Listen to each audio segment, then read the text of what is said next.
उत्तराखंड राज्य में हिमालय की केदार नामक चोटी पर स्थित है देश के 12 ज्योतिर्लिंगों में से एक सर्वोच्च केदारेश्वर ज्योतिर्लिंग का मंदिर। इस संपूर्ण क्षेत्र को केदारनाथ धाम के नाम से जाना जाता है और यह स्थान छोटा 4 धाम में से एक है। केदारनाथ धाम और मंदिर के संबंध में कई कथाएं और रहस्य जुड़े हुए हैं।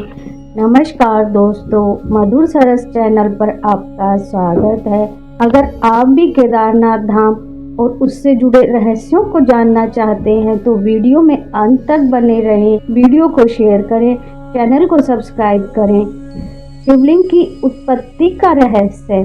पौराणिक कथा के अनुसार हिमालय के केदार श्रृंग पर भगवान विष्णु के अवतार महातपस्वी नर और नारायण ऋषि तपस्या करते थे और उनकी आराधना से प्रसन्न होकर भगवान शंकर प्रकट हुए और उनके प्रार्थना अनुसार ज्योतिर्लिंग के रूप में सदा वास करने का वर प्रदान कर दिया।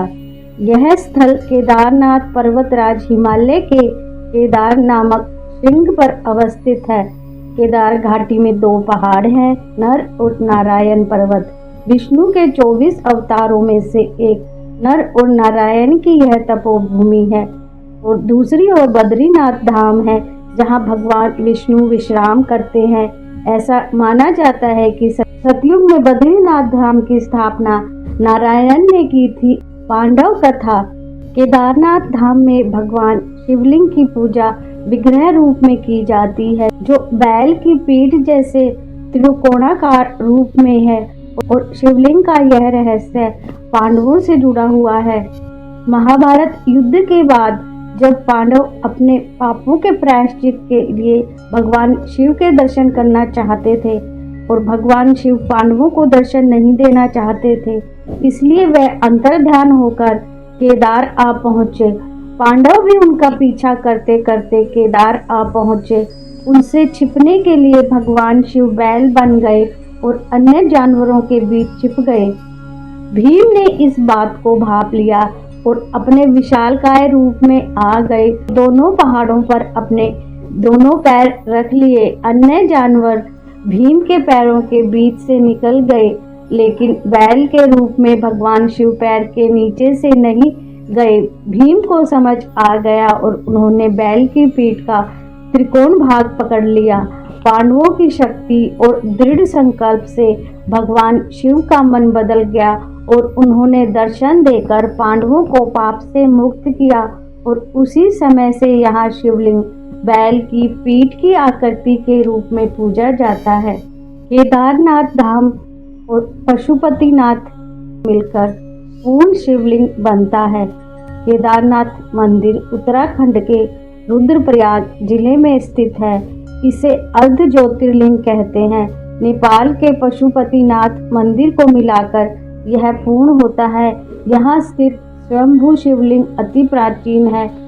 400 वर्षों तक बर्फ में दबा रहा केदारनाथ मंदिर। सर्वप्रथम पांडवों ने मंदिर बनवाया था, लेकिन वक्त के साथ यह मंदिर लुप्त हो गया। बाद में 8वीं शताब्दी में आदि शंकराचार्य ने एक नए मंदिर का निर्माण कराया जो 400 वर्ष तक बर्फ में दबा रहा। तब इस मंदिर का निर्माण 508 ईसा पूर्व जन्मे और 776 ईसा पूर्व देह त्याग किए आदि शंकराचार्य जी ने करवाया था और इस मंदिर के पीछे ही उनकी समाधि है। इसका गर्भगृह अपेक्षाकृत प्राचीन है। 400 वर्षों तक कैसे बर्फ में दबा रहा केदारनाथ का मंदिर और जब बर्फ से बाहर निकला तो पूर्णतः सुरक्षित था। देहरादून के वाडिया इंस्टीट्यूट के हिमालयन जियोलॉजिकल वैज्ञानिक विजय जोशी के अनुसार 13वीं से 17वीं शताब्दी तक यानी 400 वर्षों तक एक छोटा हिमयुग आया था। वैज्ञानिकों के अनुसार मंदिर की दीवार और पत्थरों पर आज भी इसके निशान देखे जा सकते हैं।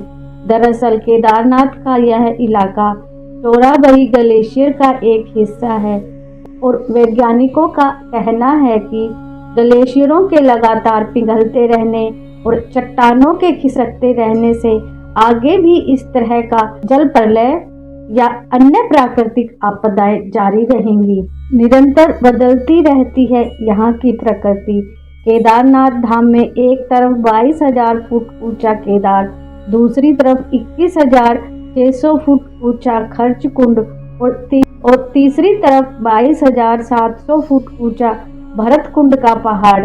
न सिर्फ 3 पहाड़ बल्कि 5 नदियों का संगम भी है यहाँ। मंदाकिनी, मधुगंगा, शीरगंगा, सरस्वती और स्वर्णगौरी नदियां हैं। इन नदियों में अलकनंदा की सहायक मंदाकिनी आज भी मौजूद है और इसी के किनारे केदारेश्वर धाम है। यहाँ सर्दियों में भारी बर्फ और बारिश में जबरदस्त पानी रहता है। यहाँ कब बादल फट जाए और कब बाढ़ आ जाए कोई नहीं जानता है। एक रेखा पर बने हैं केदारनाथ और रामेश्वरम मंदिर। केदारनाथ मंदिर को रामेश्वर मंदिर की सीध में बना हुआ माना जाता है। उक्त दोनों मंदिरों के बीच में कालेश्वर, श्रीकालाहस्ती मंदिर, एकम्बेश्वर मंदिर, अरुणाचल मंदिर, तिल्लई नटराज मंदिर और रामेश्वर मंदिर आता है और ये शिवलिंग पंचभूतों का प्रतिनिधित्व करते हैं। 6 माह तक नहीं बुझता है दीपक। दीपावली महापर्व के दूसरे दिन ही शीत ऋतु में मंदिर के द्वार बंद कर दिए जाते हैं। 6 माह तक मंदिर के अंदर दीपक जलता रहता है। पुरोहित जब ससम्मान पट बंद कर भगवान के विग्रह एवं दंडी को 6 माह तक पहाड़ के नीचे ऊखी मठ में ले जाते हैं। 6 माह बाद मई के माह में केदारनाथ के कपाट खुलते हैं और तब उत्तराखंड की यात्रा आरंभ होती है। 6 माह मंदिर और उसके आसपास कोई नहीं रहता, लेकिन आश्चर्य की बात है कि 6 माह तक दीपक जलता रहता है और निरंतर पूजा भी होती रहती है। कपाट खुलने के बाद यह भी आश्चर्य का विषय है कि मंदिर में वैसी की वैसी साफ सफाई मिलती है जैसी कि छोड़कर गए थे। मंदिर का निर्माण अभी भी है रहस्य। यह मंदिर कटवा पत्थरों के भूरे रंग के विशाल और मजबूत शिलाखंडों को जोड़कर बनाया गया है। 6 फुट ऊंचे चबूतरे पर खड़े 85 फुट ऊंचे 187 फुट लंबे और 80 फुट चौड़े मंदिर की दीवारें 12 फुट मोटी हैं और यह आश्चर्य ही है कि इतने भारी पत्थरों को इतनी ऊंचाई पर लाकर तराशकर कैसे मंदिर की शक्ल दी गई होगी।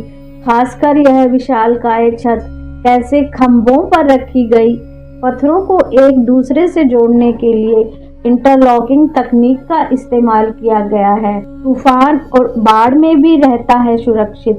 16 जून 2013 की रात प्रकृति ने जो कहर बरपाया था, जल प्रलय से कई बड़ी बड़ी और मजबूत इमारतें ताश के पत्तों की तरह ढहकर पानी में बह गईं, लेकिन केदारनाथ मंदिर का कुछ नहीं बिगड़ा।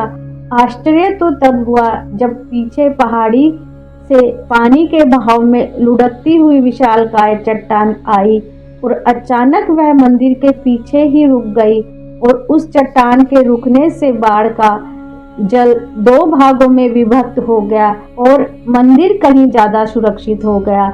इस प्रलय में लगभग 10,000 लोगों की मौत हो गई थी। लुप्त हो जाएगा केदारनाथ। पुराणों की भविष्यवाणी के अनुसार इस समूचे क्षेत्र के तीर्थ लुप्त हो जाएंगे। माना जाता है कि जिस दिन नर और नारायण पर्वत आपस में मिल जाएंगे, बद्रीनाथ का मार्ग पूरी तरह बंद हो जाएगा और भक्त बद्रीनाथ के दर्शन नहीं कर पाएंगे। पुराणों के अनुसार वर्तमान बद्रीनाथ धाम और केदारनाथ धाम लुप्त हो जाएंगे और वर्षों बाद भविष्य में भविष्य बद्री नामक एक नए तीर्थ का उद्गम होगा। अगर आपको वीडियो पसंद आई है तो वीडियो को शेयर करें, चैनल को सब्सक्राइब करें और कमेंट बॉक्स में हर हर महादेव अवश्य लिखें। Thank you for watching.